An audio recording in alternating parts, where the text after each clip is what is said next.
In my 30s, I have seen a significant difference in my mood, my energy with PMS. So many women are misdiagnosed. 95% of women have PMS, but it's just normalized. It's just like, oh, well, you're just a woman, that's what happens. The conversation often is hormones are dangerous. A lot of women are given contraception, the pill, to regulate their cycles. Now, that is not the same as natural hormones. I just don't believe that we should be having hormones in our body every single day to keep us happy every day. Isn't that like taking a drug? I don't know. Just using my daughter as an example, and there are times when she really wanted to end her life. Then her period would come and she'd be back to Jess and she'd be fine again. But then she said to me, which really struck me, I just dread those feelings and I can't believe they're so bad, because when I feel well, it's like, surely that didn't happen. And I hear it so much with my patients. So if you've got low progesterone, it can affect adversely your dopamine, your reward hormone, your serotonin, your happy hormone, your melatonin, your sleep hormone. If you could change one belief that women have about hormones, the belief that causes the most unnecessary fear or suffering, what would it be? They're not associated with breast cancer. If I wasn't taking hormones, I wouldn't be working. I wouldn't be happily married. You said I wouldn't buy a supplement that says menopause or hormone support. It's often a marketing ploy. Why did you say that? It's true. No wonder the last 10 years of a woman's life is in poor health. No wonder there's an increased incidence of cardiovascular disease, diabetes. We haven't got it easy, have we? No. This is a nightmare.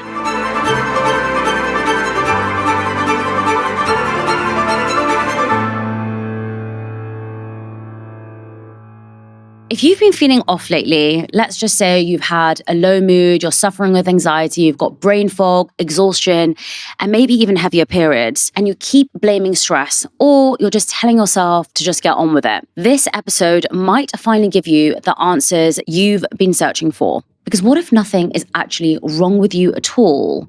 And what if it's your hormones and no one ever taught you how they actually work? Today, I'm speaking with the incredible Dr. Louise Newson, one of the leading menopause and hormone specialists in the world. And she sits down to break down the truth about what's really happening in your 30s, your 40s, and your 50s. We're talking what hormones actually do, how early symptoms show up, and why we sometimes miss them. We talk about the reality of perimenopause and what menopause actually means for your brain, your body, and everything else. She talks to me about HRT, beyond the fear, the myths, and so much misinformation that's being spread. So if you've been feeling unlike yourself recently and you really don't know why, this conversation will hopefully make everything finally click. If you enjoy conversations like these, I'd be so grateful if you could press the like, follow, and subscribe button. And if you're feeling extra generous today, maybe you can leave a review, because you have no idea how much it helps me to get amazing people on this podcast and to grow the channel. Let's get into the episode. Dr. Louise. Hello. Hello. Welcome to Millennial Mind. Oh, thank you for inviting me. I'm really excited to have this conversation with you because I know absolutely nothing about hormones. And in my 30s, I have seen a significant difference in my mood, my energy, but also with PMS. And I have absolutely no idea about it. So I'm hoping that today you're gonna enlighten me. I hope I can. Yes. So before we start, I just want to get really clear on the definition of what are hormones. What does a hormone even mean? So we've got hundreds of hormones in our body. They are just chemical messengers. So basically we have different hormones that have different functions. They're all produced by different tissues and organs in our body, and they have specific roles. So you will have heard, I'm sure, of hormones such as insulin that regulate our blood glucose. Yeah. Thyroxine, which helps with our metabolism. And then we've got our hormones that regulate our periods. So that's progesterone, estradiol, and testosterone actually has an important role. Okay. So what they do is they get produced from different organs in our body. They go in the bloodstream. This is all hormones. And then they go onto our cells. And there's receptors for hormones on the surface of the cells. So just to make it really simplistic, it's a bit like a key and a lock. If you think the hormones are the key, and the lock is the receptor on the cells. So our hormones are floating around. You have a insulin receptor, and the insulin, so the right key, the right lock, in it goes, it unlocks, and these lovely biological actions occur in the cell. Okay. And your body works well. If you don't have those hormones, then the receptor has got nothing to function. It hasn't got that signal. Okay. And how does this work on a daily basis in a woman's body? Yeah. And how do I know what my levels are of like Yeah. testosterone or estrogen? Yeah. So our hormones are constantly changing. So for this conversation, the hormones will really be talking about progesterone, estradiol, testosterone. But it's just important to people realize that there's far more hormones in our body, because the conversation often is hormones are dangerous. And I want to unpick that in a bit. But I'm talking about hormones in our body that we produce naturally. So the progesterone, estradiol, testosterone, they're made in our ovaries, but they're also made in our adrenal glands, which is just above our kidneys, and they're also made in our brain as well. Okay. So they're really important neurotransmitters. They work, they have roles everywhere. Every tissue, every organ needs these hormones to work. And the problem is they've been almost mislabeled as sort of sex hormones, but they're not about sex and they're not even about gender, because, we have testosterone, men have estradiol and progesterone. We just have different amounts, but they still have the same effects in our bodies because they're just basic hormones, if you see what I mean. But our levels are changing every minute, every hour, they're changing. And we know when people have regular menstrual cycles, then we have a peak of estradiol, progesterone, and testosterone actually in the middle of our cycle when we release an egg, if we release an egg. Yeah. And then the second half of the cycle, we have a peak of progesterone and estradiol, and it goes up and then it falls very quickly if we don't become pregnant. So if women don't have an egg that's fertilized, then the hormones drop very quickly, and that causes a shredding of the lining of the womb, hence a period. So the hormone levels are low and then they sort of build up again. So for some women, it's just something that happens. But for a lot of women, they get symptoms on those days before their periods. So you talked about PMS. Me. Or the more severe form is PMDD, premenstrual dysphoric disorder. But, 95% of women have PMS, but it's just normalized. It's just like, oh, well, you're just a woman, that's what happens. But let's think about the hormones, they're dropping. And some people, they're either their brain or their bodies or both are very sensitive to the change in hormone levels. So some people can have symptoms affecting their brain. Other people can have physical symptoms. So they might get palpitations or skin changes or cystitis or bowel symptoms, so bloating or whatever, because it's the body responding adversely, if you like, to the changing hormone levels. Isn't it normal though? So I know that's so jarring for me to ask you that question because you've just said that. But I guess if we think back to our ancestors, which is something that a lot of people are saying now, eat your ancestors' diet, act like your ancestors. So, but if you think evolutionary, we are designed to reproduce. You could argue that is our, and I'm not saying this is what I agree, but you could say that women are designed to reproduce and to be pregnant a lot of the time. Really? Yeah. If you think in the Victorian times, so in the 1900s, most women would have about 13 pregnancies. They'd probably have quite a few miscarriages. Not all their babies would be born alive, but they would still have a lot more pregnancies than us. Right. So when you're pregnant, you have really high levels of hormones in your body. You're not releasing an egg every month, of course, because you're pregnant. And then breastfeeding, again, you've got hormones in your system. So the average age of menopause, which is when periods stop, in the Victorian times was about 57. And then the average life expectancy was 59. But we didn't have as many periods, we didn't have as many eggs being produced, we didn't have all these fluctuation of hormones. Okay. So you could argue, is it more normal to be pregnant most of the time and not have these fluctuations? So is it normal that we're experiencing PMS so frequently? But when you say women are designed, what does that really mean? Because I guess you're 100% right. In the Victorian age, as you were for the majority of your life, pregnant, and so you had a high level of hormones, which I want to come on to, whether that's a good thing or a bad thing or what that means. But when you're saying we weren't meant to do this, I mean, what does that really mean? Well, we don't know, do we? Evolutionary. Do you know what I mean? Yeah. What's the difference between men and women? Well, women can reproduce and men can't. Right. And obviously, years ago, they had no idea the function of women in reproduction or whether they didn't even know we produced an egg. They just literally thought the seed of the man, that was it, just was germinated in the uterus. Right. So, you don't know. It's a philosophical and an ethical sort of question, really. Yes. But I guess what I'm trying to get at is that for many years, people have been scared of hormones and scared of changing hormones. And sort of, you can do this whole thing in medicine about meddling with nature. But we meddle with nature all the time. Our blood pressure gradually goes up as we age. do we not treat it as doctors and watch people have a higher risk of clot? People have pain in childbirth. Do we just watch them, or do we give them painkillers? Do you see what I mean? True. Before we had antibiotics, a lot of more people died of infections. Yeah. So it's sort of one of those things, isn't it? But I think because there's this unfounded fear of hormones, and also of women, actually, so many women are misdiagnosed. And this is where my bigger problem is almost, is that there's one thing saying, well, it could be normal or whatever, put up with it. Well, that's fine if it's not impacting you. But if it's impacting you and you go and see a doctor and they tell you that you need antidepressants or that you just need to put up with it, and it means that you can't work properly. Yeah. You're arguing with a partner. Your quality of life is different. I'm a medical doctor and I went into medicine to help people, not to watch them suffer. So I don't do that with any other aspect of medicine. I said to you before we started recording, I have migraine. Now, when I have a migraine, I don't expect a doctor to say to me, oh, well, that's probably triggered by your hormones. Just go to bed and don't worry about it. Because that wouldn't be right. Yeah, do you see what I mean? True. So yeah. But then I guess if we think about just using a painkiller or using an external tablet or something to always cure every pain we're going through. So I'm just going to give you an example. So I suffer with PMS. So every single month I have a very, very simple cycle that happens. My periods are very regular on the dot.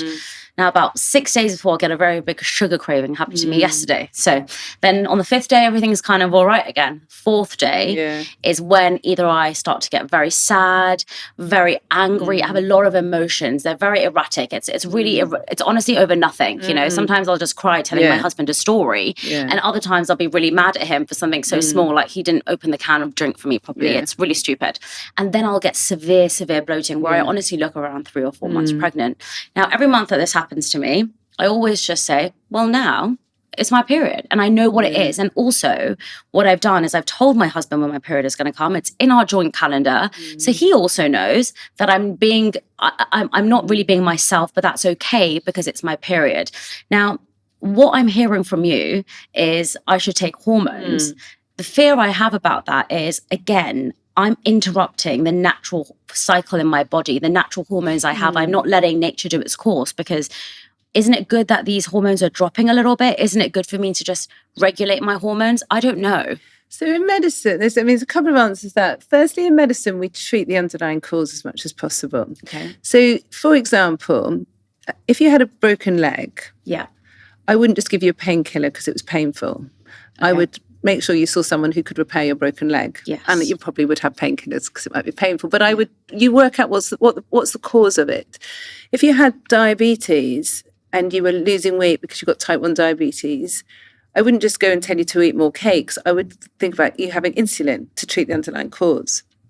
So it's the same with the hormonal changes. Okay. If they're having an impact on the quality of your life, it's up to you as an individual. The other thing is, I'm a doctor, but I'm an advocate for my patients. I'm not a dictator. So if someone comes to me and says, do you know what? I'm really, those 5 days, 6 days before my period, it's really impacting on my quality of life, my partner's quality of life. What can I do about it? Then actually, often I'll say, well, it's due to a hormonal drop. We can give you natural hormones, which is exact replica of the natural progesterone, estradiol, testosterone. You might need 1, you might need 3. We'll work it out. And then your body actually will just respond in a better way. Okay. But the other thing is a lot of women are given contraception. They're given the pill to regulate their cycles. Now, that is not the same as natural hormones. So again, it's about choice. But I feel really sad because so many women suffer with bad PMS and PMDD. They have quite dark thoughts. They have a lot of anger, and they have nowhere to go and they don't know how to get help. And, when I give them simple hormones, so just topping up, so not replacing their own hormones, just topping up in a small dose for those few days, they come back and say to me, gosh, I didn't know it was legal to feel like this. And, I've got a lot of clinical experience. I see a lot of women, and my daughter has PMDD.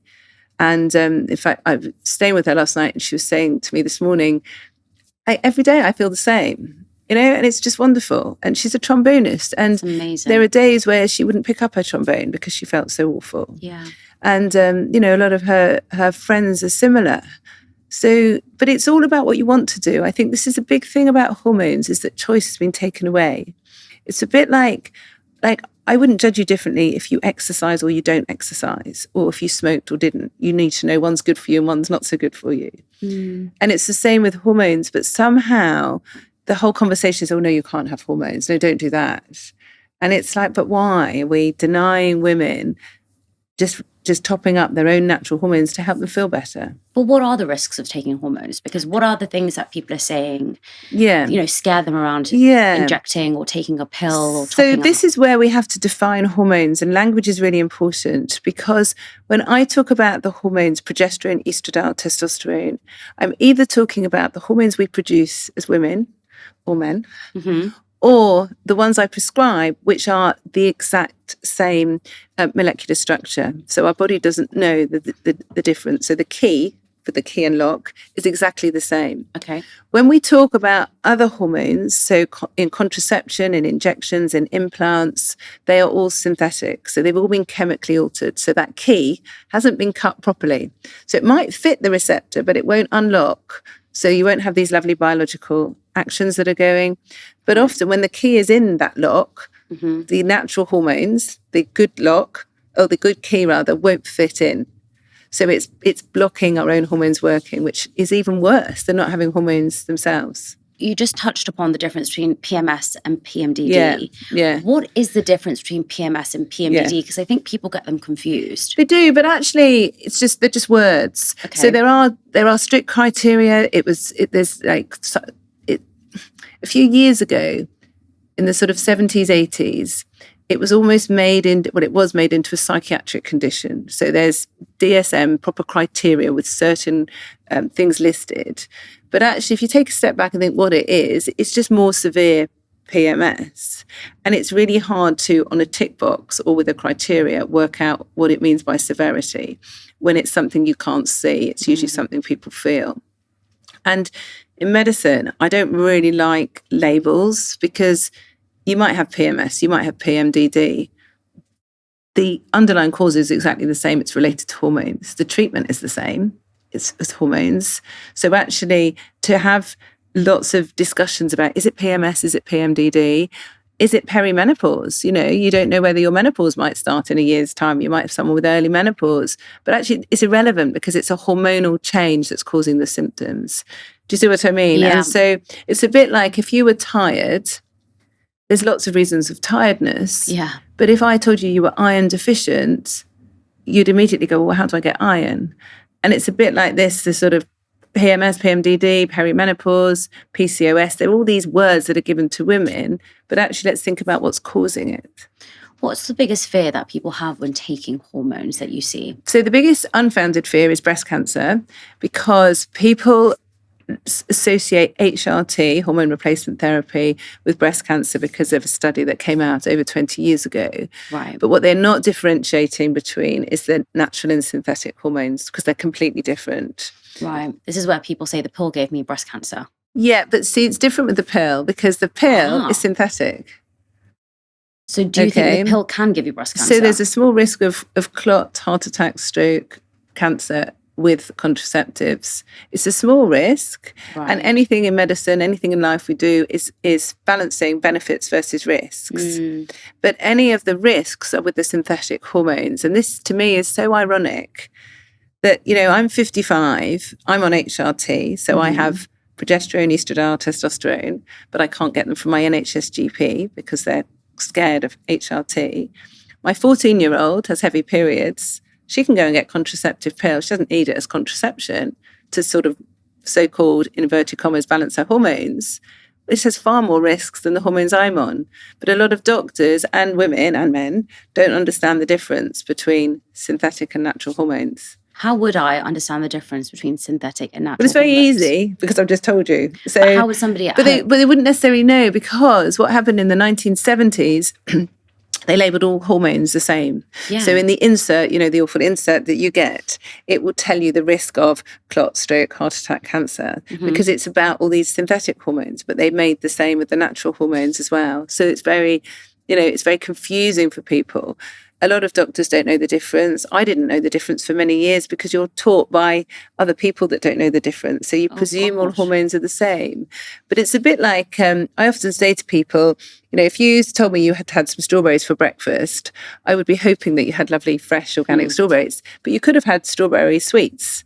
They look like strawberries. They might taste a bit like strawberries, but I don't need to tell you there's a difference in in your body, how they're going to work. So do people ask their doctors, is this synthetic or is this a natural hormone? Often more and more now, because, a lot of my work is empowering people. Once you understand it, then it's your choice what you're putting into your body. And it's really important. And, with PMS and PMDD, certainly if someone wants to get pregnant, why would they take a contraceptive? But if they have some progesterone, it can actually improve fertility as well. What, really? So hormones can improve fertility? Yeah. Okay, talk to me about that, because I think a lot of people, well, actually the first question I want to ask you is, how do I understand what my baseline of hormones is? So you can't really do a blood test because your hormones are changing all the time. So if I did a blood test 10 times in a day, I'd get 10 different results. So then... Oh, really? Do you see what I mean? That's so interesting. Yeah. So we don't tend to do a baseline blood test, certainly of estradiol or progesterone. Testosterone can be useful as a baseline, but any blood test is a guide. Yeah. So, but have you had many blood tests of testosterone? I've only had one, and it said it was high. Yeah. But from what you just said, it was... Yeah, but again, I see it depends on the reference range as well, because the laboratories really vary, the type of test really varies. We do something called the free androgen index, where we do a ratio of another blood test called sex hormone binding globulin. I see a lot of women who their NHS blood test is high, in inverted commas, because their reference range is very low. So it still is low, but it doesn't become within the NHS reference range. Got it. So you have to have it interpreted by someone who understands hormone results for a start. And then quite often when we give hormones, we then monitor estradiol levels to see how the absorption is going. But we often also measure a clinical response. And we do that a lot with medicine. Okay. We don't always have to have a blood test. So, for example, if I saw someone similar to you with PMS, maybe PMDD, depending on how bad the month is, then I would often start with some progesterone just for those few days. Okay. If someone came back after 3 or 4 cycles and said, you know what, you've transformed my life, I feel completely wonderful, I don't need a blood test to tell me that's fine. And they probably don't need other hormones. But sometimes I see people and they say, well, I'm quite a lot better, but I still have some bloating or I still have some other symptoms. And then I might do their testosterone level. I might give them some estradiol, just usually as a gel that they rub on themselves for those few days. And it can make such a difference.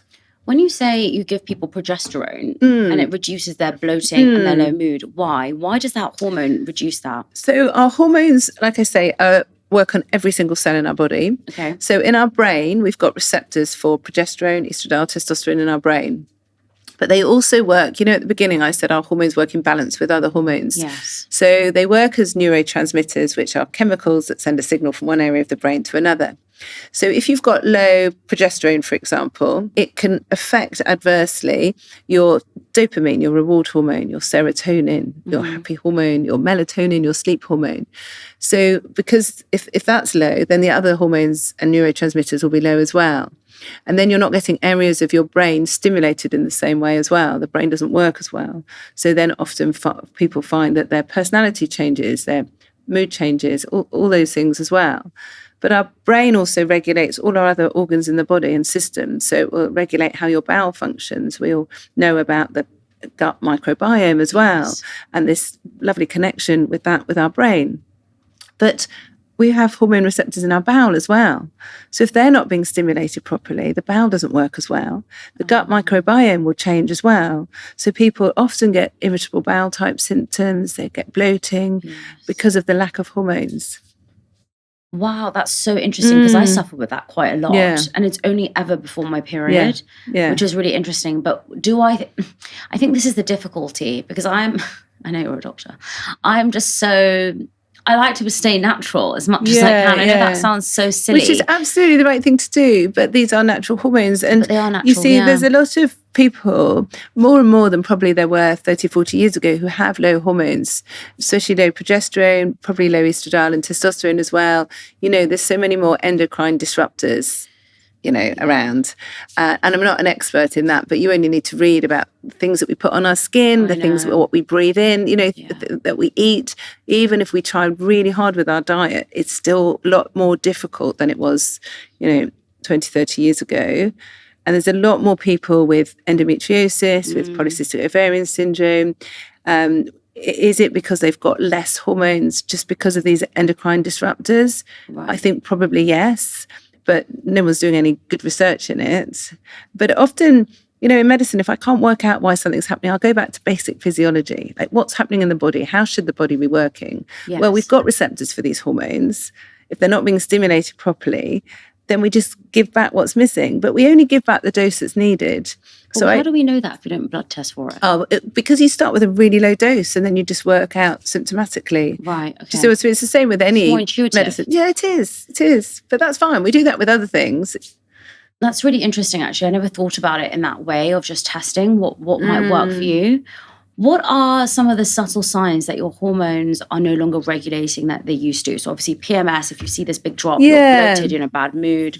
What are some other signs? So we've got a really big symptom questionnaire that's on my Balance app, or it's on my website. And we've just actually changed it a few months ago, and it's got 72 symptoms on. And we've grouped them for the different sort of areas of the body. Because often these signs or symptoms can be quite subtle, and often you don't always, not you, but I've done the same, you don't always piece them together. Yeah. The commonest symptoms, and we see with Balance App, we've got hundreds of thousands of people monitoring their symptoms. The most commonest symptoms are mood changes, so low mood, anxiety, irritability, brain fog, memory problems, sleep problems. But also a lot of people get physical symptoms, so joint pain, muscle aches, palpitations, cystitis, urinary tract infections. Symptoms, again, the vaginal microbiome can change. So you can get symptoms such as recurrent thrush, but it's more related to changing hormones. People can get dry skin, itchy skin, hair changes, restless legs. So the list can go on. And one of really common symptoms is people just not feeling like themselves. Women are quite intuitive often.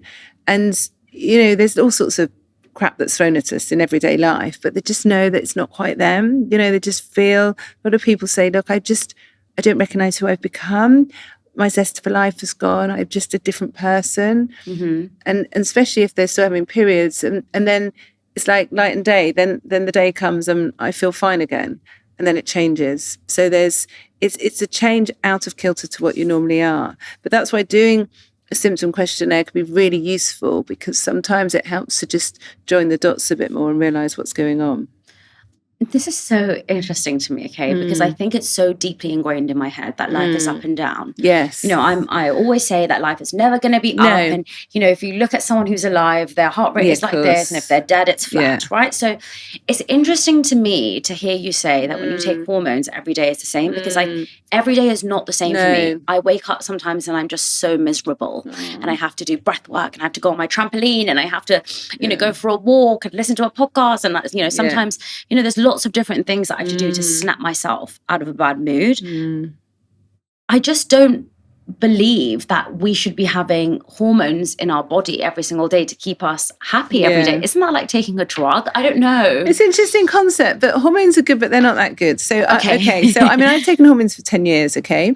And my dose has changed. Initially, I was perimenopausal when I started, so I still have some of my own hormones. I'm sure I don't produce many hormones now, so my dose has changed. I still have dark thoughts. I still have difficult times. I do yoga most days. I meditate every day. I eat really healthily. I still argue with my husband at times, So I still have emotions, still have feelings, but I don't have things that are out of kilter to what I should be. When I was perimenopausal, I had symptoms for about 6 months and I had no idea. I mean, it's completely ironic because I had set up a clinic and I was developing a website and I was educating healthcare professionals about all the symptoms associated with perimenopause and menopause, because no one was really talking about it back then. But I was having really awful migraines. My yoga practice was terrible because my joints were becoming very stiff and sore. I was having night sweats every night and I thought I had lymphoma, which is a type of cancer that can cause night sweats. I was really irritable and I was also really forgetful. Like I would forget to pack my children's swimming stuff for school. One time I forgot to take to quiet. Like, I mean, it was just ridiculous. So things that, I mean, I'm quite scatty because I'm busy and I do lots of things, but it was more than it should have been. And, you know, and I love my husband. I've been with him since I was 18, but, you know, the noise of him chewing food, the noise of him breathing was just like, will you just shut up? Do you know what I mean? And it's like, and I got a lot of urinary tract infections as well, which again, like a physical symptom. And I got a lot of palpitations. So I saw a cardiologist, had all that checked out. So all of those traits, I thought was because I was setting up a new company, I was doing a clinic, I've got 3 children, Right. My husband works really long hours, he's a surgeon, you know, there's lots going on in my life at the time. But then it was after about 6 months, I started shouting at one of my daughters because she was on her phone, she needed to go to bed. And I remember very clearly because I was chopping up some vegetables and I was like, will you just go to bed? You know, and she said, Mummy, you are so cross. She said, do you think maybe your mood would improve if you had your period? And I was like, wow. Oh my God, Sophie, I haven't had a period for a few months. And then it was suddenly like this light bulb moment. Oh my goodness, that's why I'm having night sweats. That's why my migraines are worse.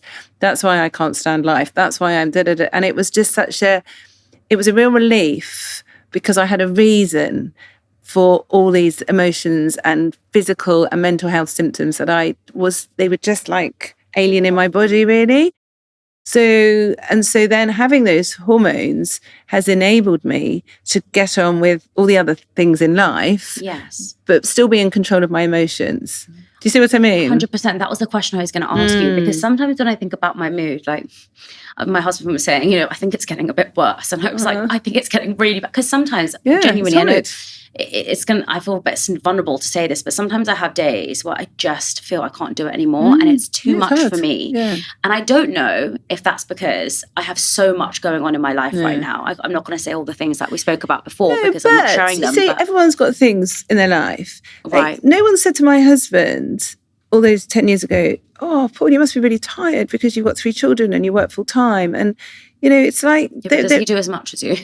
Well, of course, he would argue he did. Yeah, but the thing is, I've always done a lot. So this is why I'm saying I knew something was different. True. But also, when it's always easy when people have periods and there's a change. Because when you're feeling like really good, you can probably rule the world and you're feeling great. 100%. But then, so it's out of kilter that you're not feeling like that. But isn't that also life? Some days are going to be really great. Of course, but you still get that. You still get that. There are still times, you know, there are still times where I just think, I really don't want to get up and do half an hour yoga. I just want a bit of time in bed. But you make yourself and then you feel better or whatever. But so that there is still that. But I feel like, you know, I'm just using my daughter as an example. She was having 3 days of a month where she didn't want to play a trombone. She just thought, what was the point? And there are times when she really wanted to end her life because she said, there's no point. There's no point for anything. And that's really hard, isn't it, for a mother to hear that? Then her period would come and she'd be back to Jess and she'd be fine again. And she's talked about this publicly, so it's fine. But then she said to me, which really struck me, is that, Mummy, you don't understand, it's not just 3 days a month. Because the other 28 days a month, I'm dreading those 3 days coming. Because what if I'm playing in a concert? Right. What if I've got an interview? Yeah. Like, I just dread those feelings and I can't believe they're so bad because when I feel well, it's like, surely that didn't happen. Yes. And I hear it so much with my patients. Yeah. And it's, in some ways, it's no different to, you know, if I went and ate McDonald's for lunch, I would feel awful. It would probably trigger a migraine. And we all know that fast food often doesn't make you feel great. No. But I won't go to McDonald's. So I'm making a choice to feel better by eating better. True. And it's the same with hormones. You know, if I want to make a choice to feel better. But the other thing that I think is really important to know about hormones is I don't just prescribe them for symptoms. Because they work on the cells, these lovely key and lock receptors, they reduce inflammation in our bodies. We know that over time, if we have more and more inflammation in our bodies, we have an increased risk of inflammatory disorders and diseases. Okay. So heart disease is an inflammatory disorder, number 1 killer of women globally. Diabetes, osteoporosis, dementia, cancers, they're all inflammatory conditions. We know that women who take natural hormones, it reduces inflammation, so it will improve our future health. So reduce our risk of all those diseases and more. So if you're constantly having low hormones every month, or become menopausal and low hormones all the time, you've got increased inflammation in your body.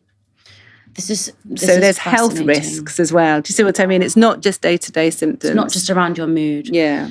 When you're telling me that, it's really apparent to me what you're saying in terms of how to measure it. Because I'm just thinking at someone who's at home listening to this right now. It's quite a lot of information. It's a lot of information. I'm just trying to relate it to me in what you've just said. And how do you normally feel? I think the difference is it's very difficult to know what normal looks like. I'll give you an example.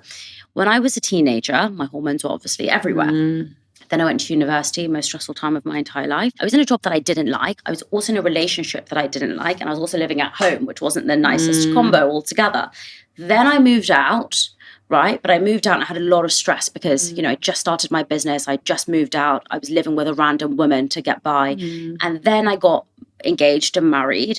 But also at the same time, my business has gone, I'm working more and more. And also now feel like I have a lot of responsibility and a lot of other things that I need to consider. So I don't really know what my baseline normal is. No. What I'm comparing my baseline normal to is a very good week or a very good day. Yeah. And on a very, very good day, I wake up at 5 a.m. I go to the gym. I do a workout. I come back. I'm on my desk for 5 hours. I'll go for a 2-hour walk. I'm a machine, and I love days like that. Are you telling me that with hormones, I could have more days like that? Yeah, then absolutely. Okay, well, sign me up. Yeah, give me the prescription. Yeah. I mean, they're not the magic bullet for everybody, but actually they are just physiological replacement. But if I wasn't taking hormones, I wouldn't be working. I wouldn't be happily married. There's no doubt about it, because my brain had stopped working. I couldn't think. I couldn't remember drugs. And my lifestyle's really good. So I probably could have done a little bit more yoga, but I was limited by my joint pain. Yes. But you know what I mean? I don't eat processed foods. I don't drink. I don't smoke. I meditate. It's I was trying to sleep well, but I kept waking up. So there's very little else I could have done. Makes sense. So it's a choice thing, isn't it? You mentioned earlier that hormones can affect your fertility. Talk to me about that. What does that really mean? Yeah, so our hormones, all our hormones actually can affect fertility, including thyroid, of course. But if you think about progesterone, estradiol, testosterone, they can all help with fertility, but they have to be working together. So they have a lovely rhythm when they work together. And just to tell you, I'm not a fertility expert here. I don't see people for fertility problems. But we know that progesterone is a really important hormone for fertility. Okay. It helps get the body ready for the implantation, gets the womb ready as well. And we know that low progesterone is a very common cause of reduced fertility in many women. So often, when we give progesterone, we'll give it for 2 out of 4 weeks, or just those few days, like I say, to top up, because then it's not affecting that natural sort of change and everything else. And actually, we've had quite a few pregnancies in the clinic where people have had hormonal changes and they've wanted to get pregnant, so it's fine. So because we're just trying to top up the natural cycle. Even testosterone, a lot of people think, I couldn't have testosterone if I was trying to get pregnant. But there's some studies have shown there's a 24% improvement in fertility when people have testosterone. Because again, it helps with the egg to get ready, it helps with implantation, it helps improve the quality of the egg and everything else as well. But that's very different to contraceptive, which will obviously reduce fertility because that's how they work. They block our hormones working and block ovulation. How would I naturally get more progesterone in my body? By having it as me prescribing it. I was going to say like a supplement. What's a natural way though? So it's just this, that is a natural way. Food? Not really. Vitamins? You can't eat your way. Supplements? No. Like if I said can't to you... supplement progesterone. No, if I said to you you've got low iron... Right. Could eat spinach. You're not going to... Could have spinach juice every day. No, so it doesn't contain progesterone. Okay. Not progesterone, but iron, no? Yeah, iron. But you have food that contains iron, or you would take an iron supplement. Correct. If you had low vitamin D, you could eat a little bit in some of your diet. You can go and stand in the sun more. You can take a supplement. Okay. And it's very similar with hormones. There are some phytoestrogens, which are estrogen-like substances in some food, like soy, and some other, plant vegetables and different foods. But you're not going to get enough. So I can't eat my way into progesterone. You can't eat your way, no. And also it won't be pure progesterone. It won't be the same key. It will be slightly different. And even the phytoestrogens, sometimes they'll work on the estrogen receptor. Sometimes they might block it. They might not work as well. You said, as a rule of thumb, I wouldn't buy a supplement that says menopause or hormone support. It's often a marketing ploy. Why did you say that? Because it's true. So you think none of the supplements out there that say hormones work? I'm not saying that. I take supplements, Okay. but I take supplements for my future health. I don't take them because I'm menopausal. Do you see? Makes sense, yes. So this is where I'm saying, so a lot of them are targeted for menopausal women. Okay. Because it's a massive unmet need. So many women are not given hormones. 95% globally are not given hormones, which is first-line treatment for menopause. So, 10 years ago when I had symptoms, before I realised what was going on, I would have paid any money to feel better. Yeah. So, of course, the first thing you go and sort of have some women's health, something or other. But it's really important to read the label. It's like eating food, isn't it? Read the label of what you're having. So read the label of supplements. Some of these supplements are absolutely fine. They contain vitamin D, magnesium. They might contain some zinc for your immunity, fish oil, whatever. They might be really good. But what you often find is that you can get a different supplement that's a lot cheaper that isn't labelled menopause. Like what? Well, you just get the pure thing. Like if I wanted vitamin D, I would just get a cheap vitamin D supplement. I wouldn't get, and often some of them, because they have the recommended daily amount, RDA, and you can see percentages. Yes. And sometimes they're like 3,000%. And you're like, well, why do I need more than I need? Well, sometimes they have 25%. And it's like, well, I want to have what I need. And so that's where I think it's really important to tailor your supplements to you. And some of them look beautiful. They're in lovely packaging and they're really lovely branding. And people say to me, oh, I'm on this supplement. And it's like, well, what does it contain? Oh, I don't know, but it's got really good reviews and they're really good marketing. And you're like, well, I think we need to be in control of what we're taking. So but I'm not saying that they're bad. Some of them I'm sure contain good things, but you just need to be really clear what you're taking. What are the ingredients that we should be looking out for in supplements? What are the things that are a no-go? Well, I don't think it's a no-go. I mean, one lady Emulsifiers? Any of that stuff you wouldn't want. Like, you wouldn't want something that isn't natural, really, in your body. It's the same with having processed food, isn't it? If you don't recognise it, then you should probably query why you're taking it. But I remember years ago, a lady came to see me and she was on hormones and she was still getting some headaches and I couldn't work out what was going on. And I said, are you taking any supplements? She goes, oh, yeah, but it's only whatever. So we looked up the ingredients online because she didn't know what it was. And it contained bovine ovarian tissue. Yeah, I know. Is that so like cow? Beef from, yeah. And it was also pork, so it had porcine pituitary tissue, so from a brain. I know. So I know once you got a headache. Sick. I know. And she was spending about, £60 a month on these things. And, like, why? That's really worrying. But anything that's sold as a food supplement doesn't have the same regulatory process as a medicine that I prescribe. This is really interesting. If someone's listening at home thinking, how on earth do I get natural hormones from you? Or how do I get natural hormones from my doctor? What do they do? So first thing is download Balance app, which is a free app, lots of information. And talk a lot about the difference between natural and synthetic hormones. Okay. The natural hormones are all available if you're in the UK on the NHS. Okay. They're cheap as chips, they're not expensive. And there's, on my website, there's an easy HRT prescribing guide, which I wrote for healthcare professionals, but lots of women actually download it because it tells you like the names in the UK of which medications. But like I said, there's lots of articles on Balance so people know the difference as well, because it is important to know what you're using in your body. Okay.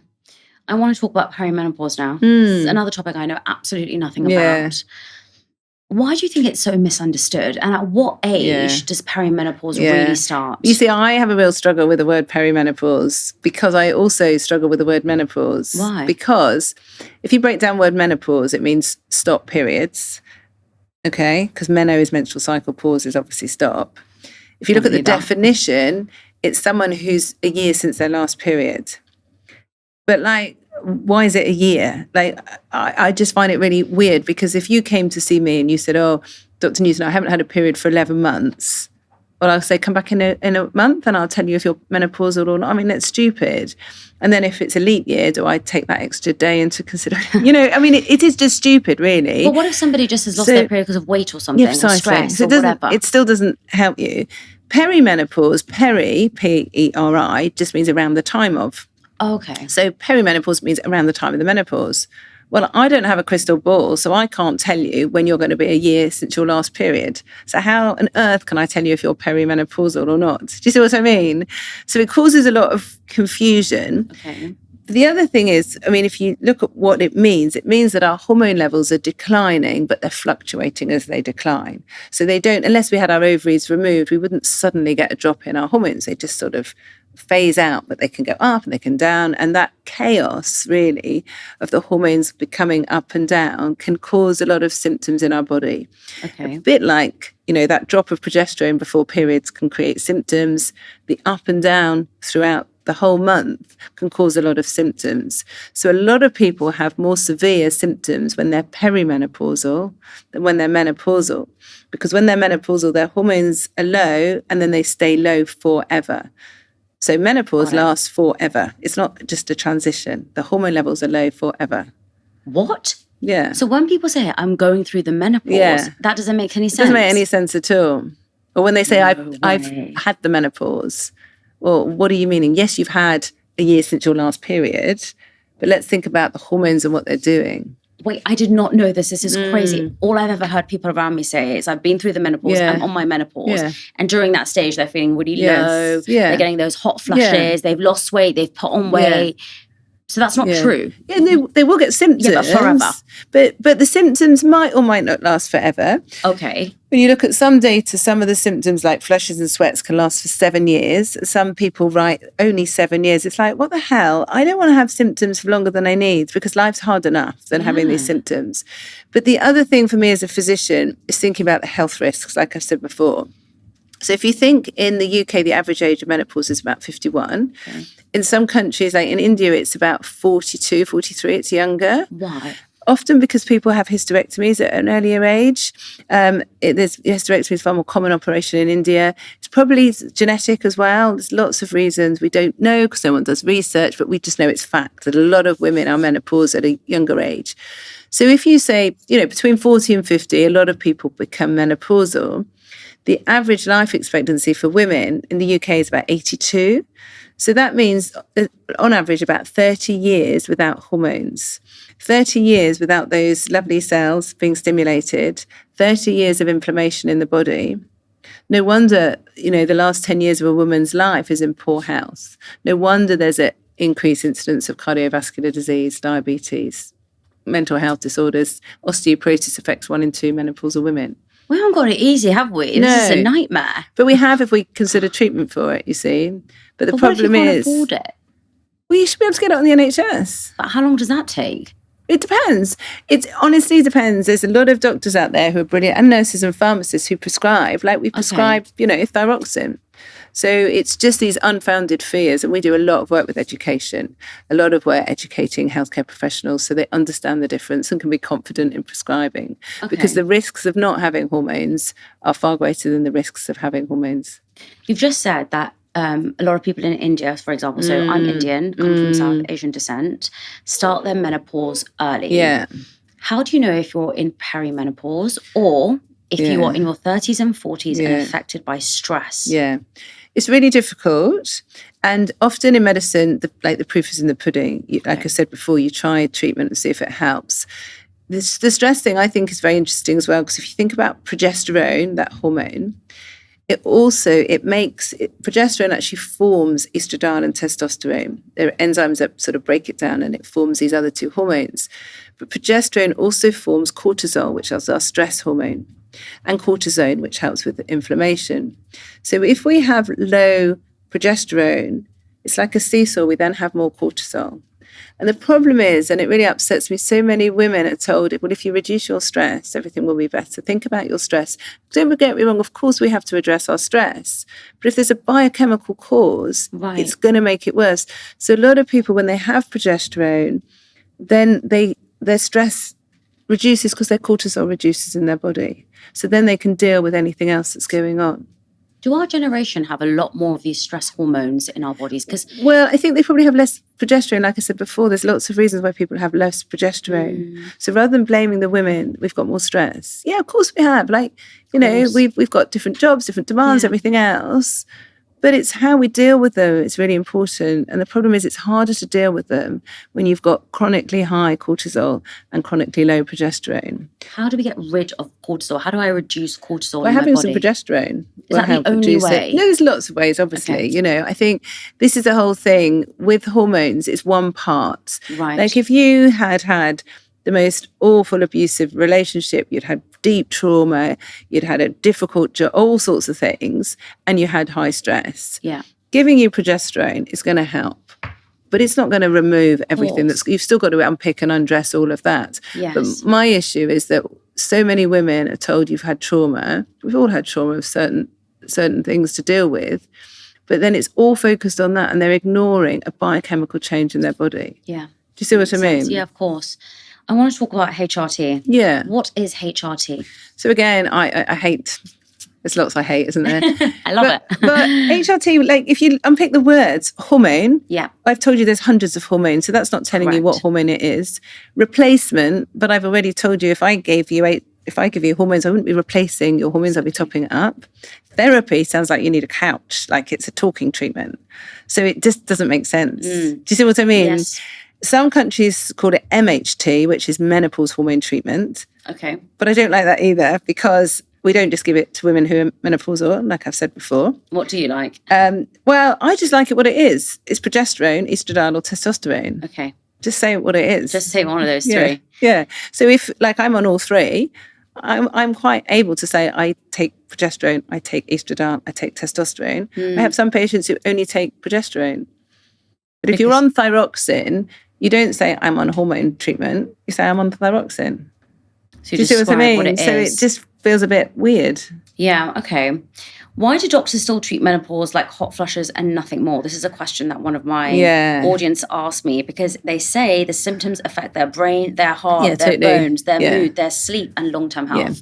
That goes a historical thing. I'm really interested in the history of medicine because then you understand like why we are in such a mess. Yeah. So years ago, when they realised that there was something in our ovaries, i.e. hormones, that was helping women, and they realised that ovaries, when they were removed, women got these myriad of symptoms, quite rightly so, lots of mental health symptoms, but also flushes and sweats. They started to work with gynecologists to do studies, but the only measurable thing that's easy is a sweat or a flush. Because if you were having a flush in front of me now or a sweat, I could mark it on a tick board. If you told me that you're feeling a bit low and a bit sort of, a bit forgetful, a bit brain foggy, how am I going to measure that? Right. So I'll ignore that because I just need proper, and that's what they've done. The other symptom that's mentioned a lot is vaginal dryness because they actually used to examine women, sometimes do biopsies of women to see if there are any changes in the vagina. Because it's all about the pelvic organs and doctors being in control of women, or it was then. You could argue it still is now, really. So a lot of the symptoms, even a lot of the guidelines now, will talk about flushes and sweats and vaginal dryness. Wow. And don't get me wrong, they're symptoms. Yeah. They're really real symptoms. Of course. But they're not the commonest or the most severe symptoms. What are the most common or severe symptoms? One's affecting our brains. So the mood changes, the memory changes, the fatigue, the irritability, loss of libido, they're really common. So when we looked at hundreds of thousands of women on our Free Balance app, flushes and sweats didn't even get in the top 20 of either being common or severe. I mean, they're still there, but it's often, the brain's the most important organ in the body. Yeah. If it's not working well, then and the problem is, a lot of women are offered or given antidepressants. I was just going to ask you that. If you say HRT, sorry, you hate HRT. If you say that each of the hormones that we can get prescribed are cheapest trips, and doctors can prescribe them, why are people given antidepressants over the hormones that they need? It's often because of inadequate education. So let's think about it. And I've done it as well years ago. So I'm not sort of blaming certain doctors. You come to me as a patient. I'm running a bit late as a GP. I've got 10 minutes with you. You come to me and say, oh, Louise, I'm feeling really low in my mood. I'm really tearful. I'm not sleeping very well. I've gone off my food. And I'll say, how long is it going on for? You say, oh, it's gone on for 6 months. And I'll say, oh, right, you fulfill all the criteria for being depressed, have some antidepressants.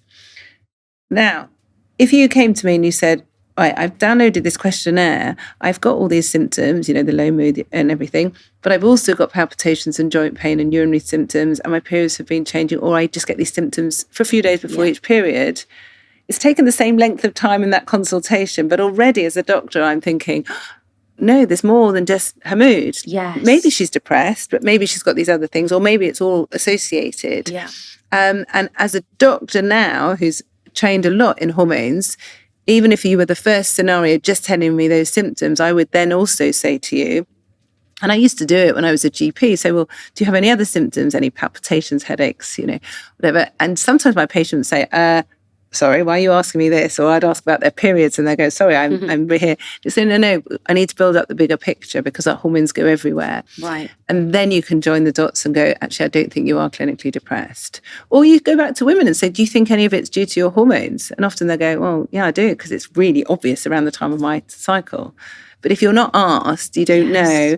And then it's this knee-jerk thing, I'll give you antidepressants. And a lot of people say they don't help them. They just feel numb on them.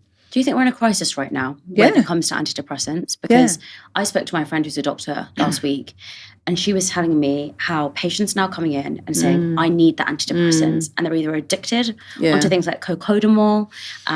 There was another drug that she told me as well, tramadol, I think it was. And she said, if someone comes into me and says to me, I'm depressed, I can't go to work, and I have 5 minutes with them because I've got to see so many other people. She said, I have no choice but to give them the antidepressants because they are asking me for it. And when I question them, she said, a lot of these families are from underprivileged backgrounds because she works in a particular area where she sees a lot of these patients. And she says, when I question them, I lose that trust. And and either they complain about me, which is fine, but when they see another doctor, they're not getting that rapport. So she said, I think we're in a crisis right now when it comes to antidepressants. And with the budget and all these other things that are coming out where people are struggling with the cost of living crisis, people are going to doctors and just telling them that they are depressed. They're not even allowing for a diagnosis. And she said to challenge somebody and say, you're not depressed, it's almost, ignoring their feelings. Yeah. And it's language. Like I've said, I'm quite particular in how I speak. If we think about depression, we've all had depression. We've all had days where we felt awful. Yeah. Clinical depression is a certain criteria, and I do have issues with some of that as well. I've worked in some really deprived areas, and many years ago when I was trained to be a GP, my trainer said to me, Louise, you can't help someone's circumstances. So if they're feeling really sad because they've split up with their boyfriend, maybe they're having abuse from a partner, maybe something catastrophic's happened, I can help them deal with it, but I can't change their circumstances. Giving them a pill is just going to numb them maybe. It's like having a drink of alcohol. It might help you for a short period of time. But I think people, and it's changed a lot over the last 30 years of me being a doctor, but I think it's a two-way thing. Firstly, as an individual, I think we have to be responsible as much as possible for our health, including our mental health. And doctors shouldn't just be prescribing for that. But I can see in a time-pressured system, it's a lot easier to give tablets. The mental health hospitals, psychiatry hospitals used to have gyms, they used to have swimming pools. And as soon as the antidepressants came in the 80s, they put covers on the swimming pools and made them cubicles so they could get through more patients. But as well as I do, longer term, you're better off exercising than taking a tablet. 100%. It takes a bit more effort. Of course. It's a lot harder for a doctor to talk about that. And it's a lot harder for the individual. But actually, I've had times where I've been really down and thought, oh, maybe I should get some help, as in antidepressant. Is it really going to change? I have to dig deep. I have to think about what's going on. I have to change the way that I am. And I know that longer term, my mental health is a lot better for it. But I'm highly educated and I have very supportive family. And but you have to find it within yourself. I mean, you know that with all your work. You've got to change the way that you cope with things, because whatever your background is, there's always I don't know if I'm allowed to swear, but there's always shit that goes on, isn't there? Of course. So I think we have to, as a doctor, I have to help people have those tools. Yes. But it's not always with a prescription pad. Well, I guess I think it's amazing what you've just said, and I resonate so much. I guess my challenge back would be, isn't that what people think about taking hormones? Because exactly what you said. This is what they think, but they don't understand, you see. What's the difference? So let's think about this scenario. A patient comes to see me and they're very low in their mood. They put on weight and they're very tired. Yeah. I do some blood tests and they've got low thyroid. Okay. So I say, well, you need to have some thyroxine. You've got an underactive thyroid gland. Your thyroid's not working properly. I've never had someone to say, no, I don't want that. Okay. If you came to see me and you had low mood, reduced energy, poor stamina, and I did your testosterone level and it was really low, and I said to you, oh, I'm going to give you testosterone hormone, the general perception would be, oh, really? Why do I need that? Do you see what I mean? Yeah. But that's where we've just got to unpick all the noise that's gone on before, which is not based on any evidence. I think what you're saying, which is really interesting, is when you're depressed, you have this horrible feeling for a very, very, very long time because you're not getting to the root. What you're saying when you're prescribing the hormones is that is the root. Yes, absolutely. That's the root. Yeah. So it's very important to distinguish between them, which I think is really important. Yes. If you could change one belief that women have about hormones, the belief that causes the most unnecessary fear or suffering, what would it be? That they're not associated with breast cancer. The natural hormones are not associated with breast cancer. We've been great work recently with the FDA in America, removing the black box warning for estrogen products. So, and they publicly have said millions of women have been harmed by them not being prescribed estrogen. Wow. So it's not just me that's saying this. This is based on evidence and fact. The other thing is thinking about the health benefits of hormones. Because somehow as women, we just put up and shut up. We just get on with things. And that's fine because we're tough. But actually, one of the reasons I take hormones is I'm really scared of osteoporosis of my spine. So anything I can do to help the strength of my bones is important. And so that's one of the reasons of taking hormones. So I think thinking about future health. Yes. Because we are draining, whichever country we're in, we are draining health resources when we age because we're often in poor health. So thinking about how hormones can improve our future health is really important. And for women who are kind of, going through the menopause, which they will be for forever, that's kind of what we're saying. Yeah.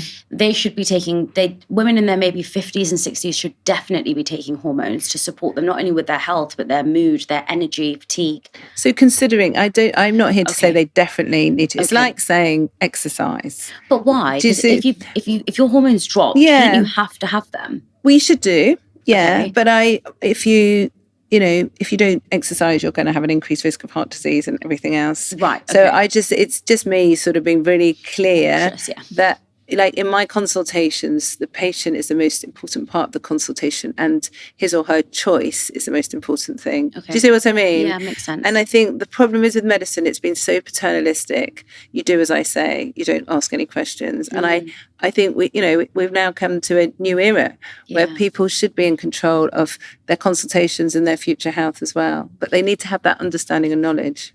Makes sense. What's the most important thing you want a woman in her 30s to know about her hormones today? I want her to know how important they are, not just for fertility, but for their whole body to function properly. What's the easiest way they can get them checked? Well, you can't do a blood test, you see. So it's being aware of them. I think if you're having periods, look at your symptoms throughout your month. And if you've got changes that are affecting you, then think about your hormones. Okay. Well, this was a really, really enlightening conversation. I'm sure Good. Maybe in 10 years' time, I'll talk to you properly about the menopause. But I think today I've got a very good idea on hormones. I'm gonna talk to you straight after this about how I can get some. And I'm going to feel great every day. Yeah, so thank you. You've given me hope. Good. Thank you for inviting me. Thank you so much.